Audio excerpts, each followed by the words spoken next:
ತಂದಾನೇ ನನಿತಾನ.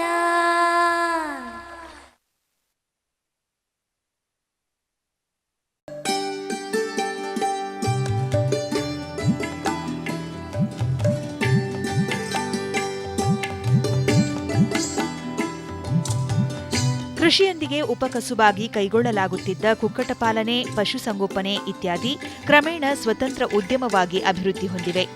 ಅದರಲ್ಲೂ ಮೊಟ್ಟೆ ಮತ್ತು ಕೋಳಿ ಮಾಂಸಕ್ಕೆ ಬೇಡಿಕೆ ಹೆಚ್ಚಾದ ಹಿನ್ನೆಲೆಯಲ್ಲಿ ಕಳೆದ 40 ವರ್ಷಗಳಿಂದೀಚೆಗೆ ಅತಿ ವೇಗವಾಗಿ ಕುಕ್ಕಟಪಾಲನೆ ಬೆಳೆದಿದೆ.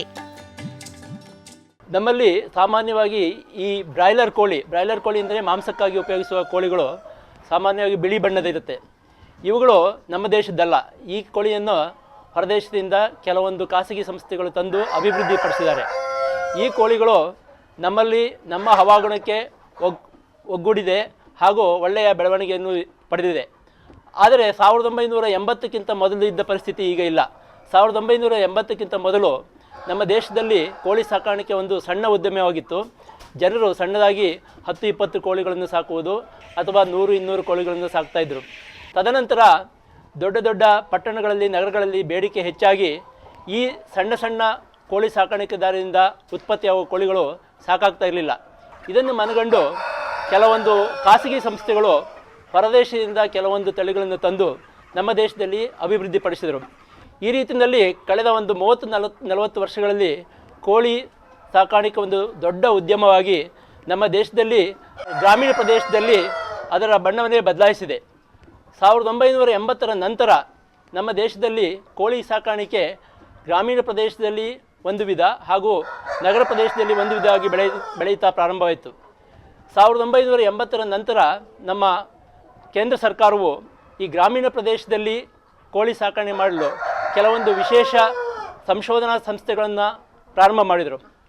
ಈ ಬಿಳಿ ಕೋಳಿ ತಳಿಗಳನ್ನು ಪ್ರಾರಂಭ ಮಾಡಿರೋ ಖಾಸಗಿ ಸಂಸ್ಥೆಗಳು ಇವುಗಳು ಬರೇ ನಗರ ಪ್ರದೇಶ ಹಾಗೂ ಪಟ್ಟಣ ಪ್ರದೇಶದಲ್ಲಿ ಮಾತ್ರ ಸೀಮಿತವಾಗಿದ್ದು ಗ್ರಾಮೀಣ ಪ್ರದೇಶಗಳಲ್ಲಿ ಹೆಚ್ಚು ಗಮನ ಹರಿಸ್ತಾ ಇರಲಿಲ್ಲ.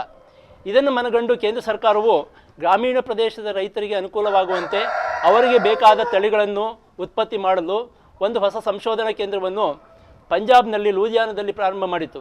ಇದರಲ್ಲಿ ಮುಖ್ಯವಾಗಿ ಪಂಜಾಬ್ ಬ್ರಾಯ್ಲರ್ ಎಂಬ ಒಂದು ಕೋಳಿ ತಳಿಯನ್ನು ಅಭಿವೃದ್ಧಿಪಡಿಸಲಾಯಿತು. ಈ ಕೋಳಿ ತಳಿಯು ಬಣ್ಣವನ್ನು ಹೊಂದಿದ್ದು, ಅಂದರೆ ಮಾಮೂಲಾಗಿ ನಮ್ಮ ಮಾಂಸ ತಳಿಯು ಬಿಳಿ ಬಣ್ಣದಿರುತ್ತೆ. ಆದರೆ ಹಳ್ಳಿಗಳಲ್ಲಿ ಜನರು ಬಣ್ಣದ ತಳಿಯನ್ನು ಇಷ್ಟಪಡೋದ್ರಿಂದ ಇದರಲ್ಲಿ ಆ ಬಿಳಿ ತಳಿಯ ಗುಣಗಳನ್ನು ಹಾಗೂ ಬಣ್ಣದ ತಳಿಯ ಗುಣಗಳನ್ನು ಎರಡನ್ನು ಮಿಶ್ರಣ ಮಾಡಿ ಒಂದು ಪಂಜಾಬ್ ಬ್ರಾಯ್ಲರ್ ಎಂಬ ತಳಿಯನ್ನು ಪ್ರಾರಂಭ ಮಾಡಿದರು. ಇದು 1994ರ ಸಮಯದಲ್ಲಿ ದೇಶದ ಎಲ್ಲ ಭಾಗಗಳಿಗೂ ಇದನ್ನು ವಿಸ್ತರಿಸಬೇಕು ಎಂದು ಕೆಲವೊಂದು ಸಂಶೋಧನಾ ಕೇಂದ್ರಗಳಿಗೆ ಕೇಂದ್ರ ಸರ್ಕಾರವು ಇದನ್ನು ಕೊಟ್ಟು ಇದನ್ನು ಅಭಿವೃದ್ಧಿಪಡಿಸಲು ಸೂಚನೆ ನೀಡಿತು. ಅದರ ಪ್ರಕಾರ 1994ರಲ್ಲಿ ನಮ್ಮ ಕೇಂದ್ರಕ್ಕೂ ಈ ಮರಿಗಳನ್ನು ಕೊಟ್ಟರು. ಇದರ ಮುಖ್ಯ ಉದ್ದೇಶವೆಂದರೆ ಈ ಗ್ರಾಮೀಣ ಪ್ರದೇಶದಲ್ಲಿರುವ ಸಣ್ಣ ಸಣ್ಣ ರೈತರಿಗೆ ಅವರಿಗೆ ಬೇಕಾಗುವಂತಹ ಸಣ್ಣ ಪ್ರಮಾಣದ ಮರಿಗಳನ್ನು ಹಾಗೂ ಒಳ್ಳೆಯ ಗುಣವನ್ನು ಹೊಂದಿರುವಂಥ ಮರಿಗಳನ್ನು ಒದಗಿಸಬೇಕೆಂಬ ಉದ್ದೇಶದಿಂದ ಇದನ್ನು ಪ್ರಾರಂಭ ಮಾಡಲಾಯಿತು. ಮಾಂಸಕ್ಕೆಂದೇ ಬೆಳೆಸುವ ಕೋಳಿಗಳಲ್ಲಿ ಪಂಜಾಬ್ ಬ್ರಾಯ್ಲರ್ ತಳಿ ಹೆಚ್ಚು ಪ್ರಚಲಿತದಲ್ಲಿದೆ. ಹಳ್ಳಿಗಾಡಿನ ಸಣ್ಣ ರೈತರಿಗೆ ನೀಡಲೆಂದೇ ಪಂಜಾಬ್ ಬ್ರಾಯ್ಲರ್ 1 ಮತ್ತು ಪಂಜಾಬ್ ಬ್ರಾಯ್ಲರ್ 2 ಎರಡೂ ತಳಿಯ ಗುಣಗಳನ್ನು ಹೊಂದಿದ ರಾಜ 2 ಎಂಬ ಹೊಸ ತಳಿಯನ್ನು ಬೆಂಗಳೂರು ಪಶುವೈದ್ಯಕೀಯ ಮಹಾವಿದ್ಯಾಲಯ ವಿಜ್ಞಾನಿಗಳು ಅಭಿವೃದ್ಧಿಪಡಿಸಿದ್ದಾರೆ. ರಾಜ 2 ಈ ತಳಿಯ ಕೋಳಿಗಳು ಉತ್ತಮ ಬಣ್ಣ ಹೊಂದಿದ್ದು ವಿದೇಶಿ ತಳಿಗಳಂತೆ ಬೆಳೆಯುವ ಸಾಮರ್ಥ್ಯ ಹೊಂದಿರುವುದು ವಿಶೇಷ. 1994ರಲ್ಲಿ ನಮ್ಮಲ್ಲಿ ಪ್ರಾರಂಭವಾದ ಈ ಸಂಶೋಧನೆ ಕಳೆದ 19-20 ವರ್ಷಗಳ ಸಂಶೋಧನೆಯಿಂದ ಹಾಗೂ ಅದನ್ನು ಉತ್ತಮಪಡಿಸಿ ಅದರಲ್ಲಿ ಆಯ್ಕೆ ಮಾಡಿ ಪುನರ್ ಆಯ್ಕೆ ಮಾಡಿ ಅದನ್ನು ಸಂವರ್ಧನೆ ಮಾಡಿ ಈಗ ಒಂದು ತಳಿಯನ್ನು ಪ್ರಾರಂಭ ಮಾಡಿದ್ದೇವೆ. PV1 ಅಂತಂದರೆ ಪಂಜಾಬ್ ಬ್ರಾಯ್ಲರ್ 1 ಮತ್ತು ಪಂಜಾಬ್ ಬ್ರಾಯ್ಲರ್ 2 ಅಂತ ಎರಡು ತಳಿಗಳಿದೆ. ಇವುಗಳನ್ನು ನಾವು ಸಂಸ್ಕರಣೆ ಮಾಡಿ ಹೊಸದಾಗಿ ರಾಜ 2 ಎಂಬ ತಳಿಯನ್ನು ಅಭಿವೃದ್ಧಿಪಡಿಸಿದ್ದೇವೆ. ಈ ರಾಜ 2 ತಳಿಯಲ್ಲಿ ಮುಖ್ಯ ವಿಶೇಷ ಗುಣ ಎಂದರೆ ಇದು ಬಣ್ಣ. ಮೊದಲನೇದಾಗಿ ಬಣ್ಣ ಏನೆಂದರೆ ನಮ್ಮ ಹಳ್ಳಿಯ ಜನರಿಗೆ ಬೇಕಾಗುವ ಬಣ್ಣದ ಕೋಳಿಯೂ ಇದೆ. ಹಾಗೆಯೇ ನಮ್ಮ ವಿದೇಶಿ ತಳಿಯಲ್ಲಿ ಒಳ್ಳೆಯ ಬೆಳವಣಿಗೆ ಹೊಂದುವಂಥ ಗುಣವನ್ನು ಹೊಂದಿದೆ. ಈ ಎರಡೂ ಗುಣವನ್ನು ಇರುವುದರಿಂದ ಹಳ್ಳಿಯ ಜನರು ಇದನ್ನು ಇಷ್ಟಪಡ್ತಾರೆ. ಎರಡನೇದಾಗಿ ತೂಕ. ನಮ್ಮ ನಾಟಿ ಕೋಳಿಗಳು ಅವುಗಳ ತೂಕ ಕಡಿಮೆ, ಅವುಗಳ ಬೆಳವಣಿಗೆಯೂ ಕಡಿಮೆ.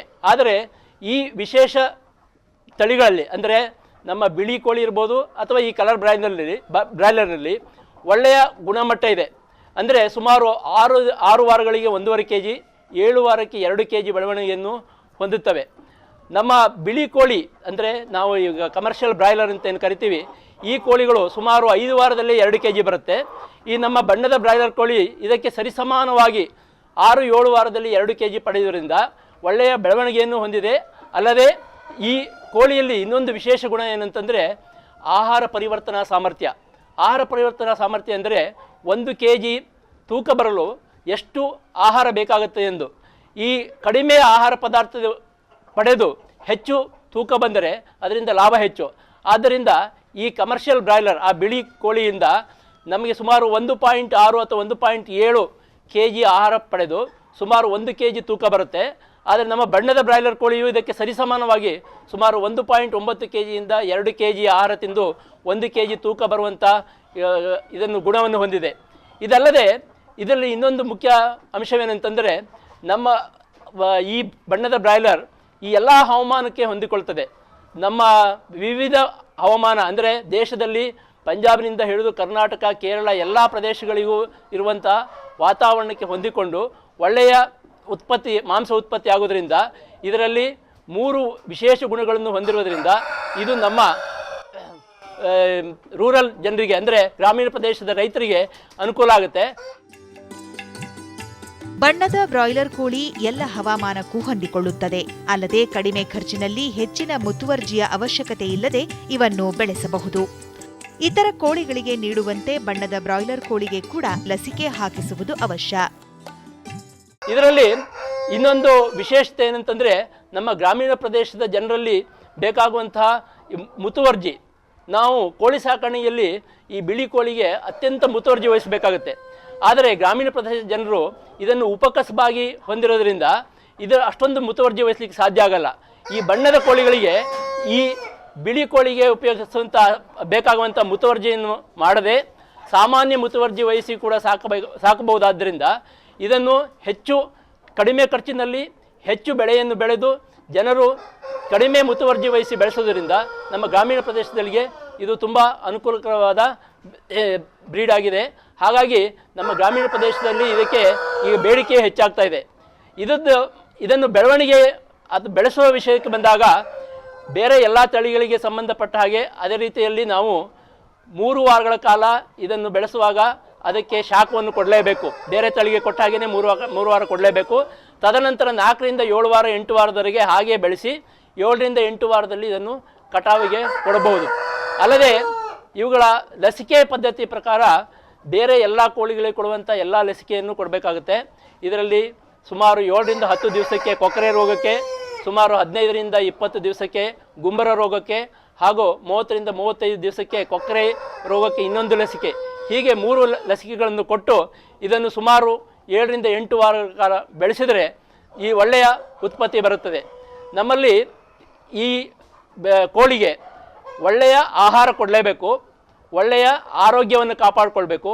ಇವೆರಡನ್ನೂ ಮಾಡಿದರೆ ರೈತರಿಗೆ ಒಳ್ಳೆಯ ಲಾಭ ಬರ್ತದೆ. ಇದರಿಂದ ರೈತರಿಗೆ ಆರ್ಥಿಕ ಪರಿಸ್ಥಿತಿಯಲ್ಲಿ ಉತ್ತಮಗೊಳ್ಳಲಿಕ್ಕೆ ಅನುಕೂಲ ಆಗುತ್ತೆ. ಬಣ್ಣದ ಬ್ರಾಯ್ಲರ್ ಕೋಳಿ ಸಾಕಣೆಯಲ್ಲಿ 7ರಿಂದ 8 ವಾರಕ್ಕೆ 3ರಿಂದ 4 kg ಆಹಾರದ ಅವಶ್ಯಕತೆ ಇರುತ್ತದೆ.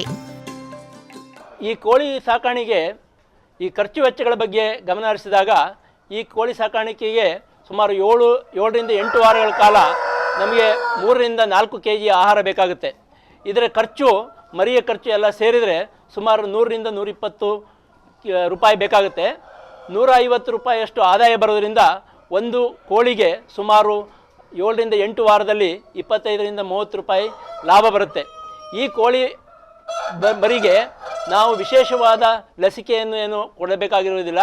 5ರಿಂದ 10 ರೂಪಾಯಿ ಲಸಿಕೆ ಖರ್ಚು ಹಾಗೂ ಆಹಾರದ ಖರ್ಚು ಎಲ್ಲ ಸೇರಿ ಹೆಚ್ಚು ಅಂದರೆ 125ರಿಂದ 130 ರೂಪಾಯಿ ಖರ್ಚಾಗಿ 150ರಿಂದ 160 ರೂಪಾಯಿ ಲಾಭ ಮಾರಾಟದಲ್ಲಿ ಹಣ ಬರುತ್ತೆ. ಹಾಗಾಗಿ ಸುಮಾರು ಒಂದು 25ರಿಂದ 30 ರೂಪಾಯಿ ಲಾಭ ಬರುತ್ತೆ ಪ್ರತಿ ಕೋಳಿಯಿಂದ. ನಮ್ಮ ರೈತರು ಅಥವಾ ಹಳ್ಳಿ ಕಡೆಯಲ್ಲಿ ಜನರು ಈ ನಾಟಿ ಕೋಳಿಯನ್ನು ಇಷ್ಟಪಡೋದು ಯಾಕೆ ಅಂತಂದರೆ ಅದರಲ್ಲಿ ವಿಶೇಷವಾದ ರುಚಿ ಇರುತ್ತೆ ಅಂತ.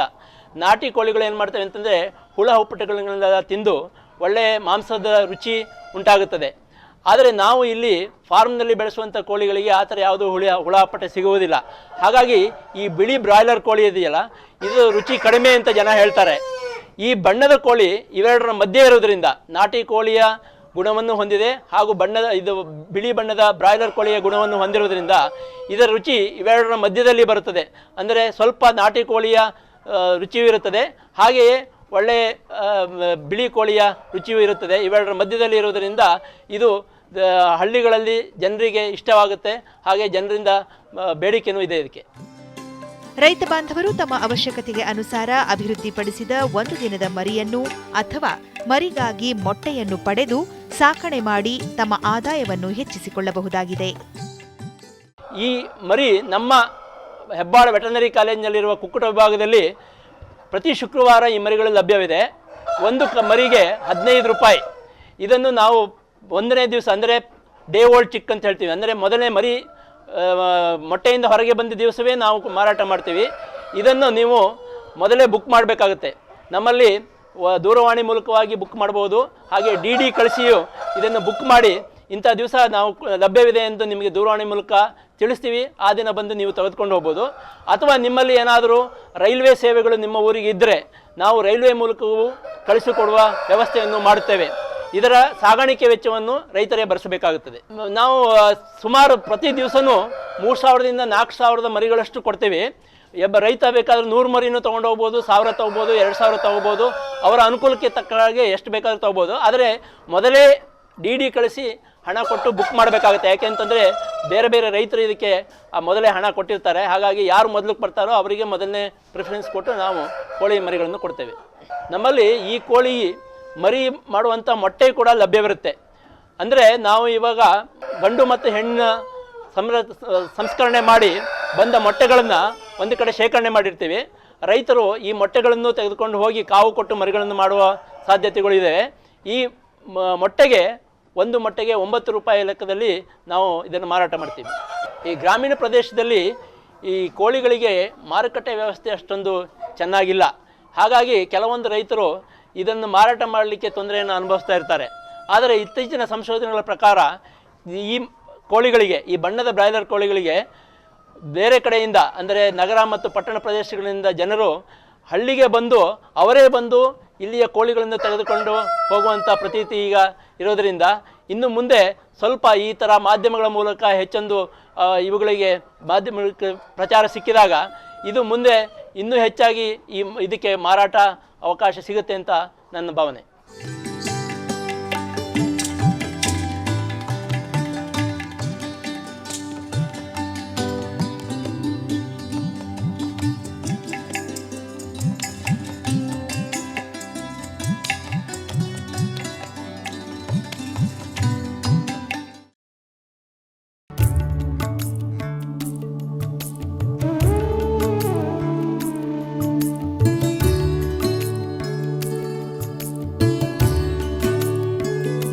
ಏಲಕ್ಕಿ ನಮ್ಮ ರಾಜ್ಯದ ಪ್ರಮುಖ ಸಾಂಬಾರ್ ಬೆಳೆಗಳಲ್ಲಿ ಒಂದಾಗಿದ್ದು ಮಲೆನಾಡು ಮತ್ತು ಗುಡ್ಡಗಾಡು ಪ್ರದೇಶದಲ್ಲಿ ಹೆಚ್ಚಾಗಿ ಬೆಳೆಯಲಾಗುತ್ತದೆ.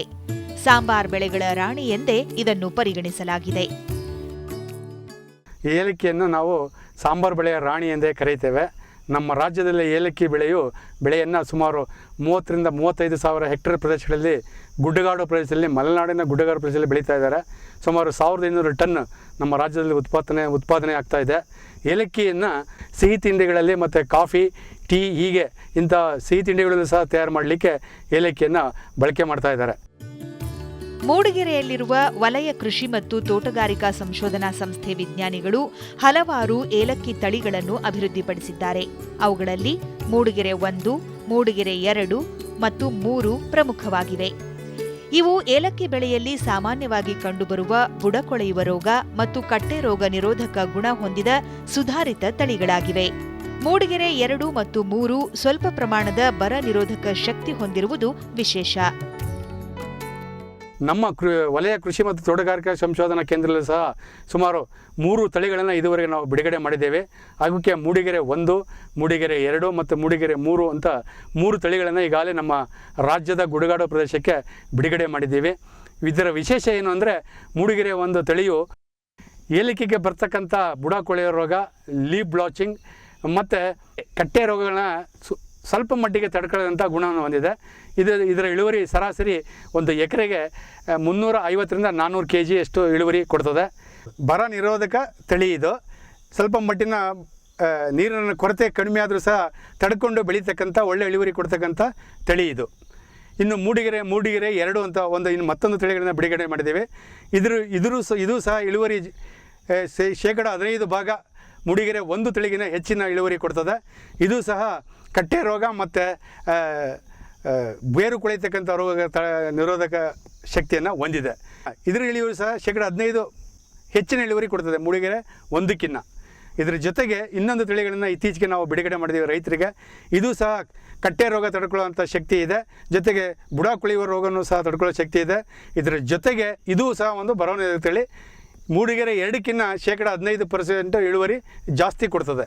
ಇವು 3 ತಳಿಗಳನ್ನು ನಾವು ಬಿಡುಗಡೆ ಮಾಡಿದ್ದೀವಿ. ಗ್ರೀನ್ ಗೋಲ್ಡ್ ಎಂಬ ಏಲಕ್ಕಿ ತಳಿ ಎಕರೆಗೆ ಸುಮಾರು 1 ಟನ್ ಇಳುವರಿ ನೀಡುವ ಸಾಮರ್ಥ್ಯ ಹೊಂದಿದೆ. ಆದರೆ ಇದಕ್ಕೆ ಹೆಚ್ಚಿನ ಪೋಷಕಾಂಶಗಳನ್ನು ನೀಡುವ ಅವಶ್ಯಕತೆ ಇರುತ್ತದೆ. ನೆಲ್ಯಾಣಿ ಗೋಲ್ಡ್ ಅಂತ ಅಥವಾ ಗ್ರೀನ್ ಗೋಲ್ಡ್ ಅಂತ ಉತ್ತಮವಾದ ತಳಿಗಳನ್ನು ನಾವು ನಮ್ಮ ರೈತರಿಗೆ ಇಲ್ಲಿ ತಾಕುಗಳಲ್ಲಿ ತೋರಿಸ್ಕೊಡ್ಲಿಕ್ಕೆ ಇಲ್ಲಿ ವ್ಯವಸ್ಥೆ ಮಾಡಿದ್ದೀವಿ. ಇದರ ವಿಶೇಷ ಗುಣ ಏನಂತಂದರೆ ಈ ತಳಿ ಅಧಿಕ ಇಳುವರಿ ಕೊಡ್ತದೆ. ಸುಮಾರು ಒಂದು ಎಕರೆಗೆ 1000 kg ಅಂದರೆ 1 ಟನ್ ಇಳುವರಿ ಕೊಡ್ತದೆ. ಇದು ಯಾಕಪ್ಪ ಹೆಚ್ಚಿನ ಸಾಮರ್ಥ್ಯ ಹೊಂದಿದರೆ ಅಷ್ಟೇ ಇದಕ್ಕೆ ನಾವು ಪೋಷಕಾಂಶಗಳನ್ನು ಹೆಚ್ಚೆಚ್ಚಿಗೆ ಕೊಡೋದ್ರಿಂದ ಎಷ್ಟು ಪೋಷಕಾಂಶ ಹೆಚ್ಚಿಗೆ ಕೊಡ್ತೇವೋ ಅಷ್ಟೇ ಇಳುವರಿಯನ್ನು ಸಹ ಇದು ಕೊಡ್ತದೆ. ಇದು ಒಂದು ಒಳ್ಳೆ ತಳಿ. ನಮ್ಮ ರಾಜ್ಯದ ರೈತರು ಹೆಚ್ಚೆಚ್ಚಿಗೆ ಈ ಒಂದು ತಳಿಯನ್ನೇ ಅವಲಂಬನೆ ಮಾಡ್ತಾ ಇದ್ದಾರೆ. ಜೊತೆಗೆ ಹೆಚ್ಚಿಗೆ ಇದೇ ತಳಿಯನ್ನು ಬೆಳೀಲಿಕ್ಕೆ ಮುಂದೆ ಬರ್ತಾ ಇದ್ದಾರೆ.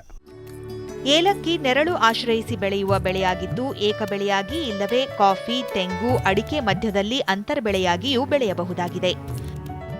ನಾವು ಸಂಪೂರ್ಣ ಬೆಳೆಯಾಗೂ ಸಹ ಬೆಳೀಬೋದು. ಮತ್ತು ಅಡಿಕೆ, ತೆಂಗು ಮತ್ತು ಕಾಫಿನಲ್ಲಿ ನಾವು ಅಂತರ ಬೆಳೆಯಾಗೂ ಸಹ ನಾವು ಇದನ್ನು ಏಲಕ್ಕಿ ಬೆಳೆಯನ್ನು ಬೆಳೆಯಬಹುದು.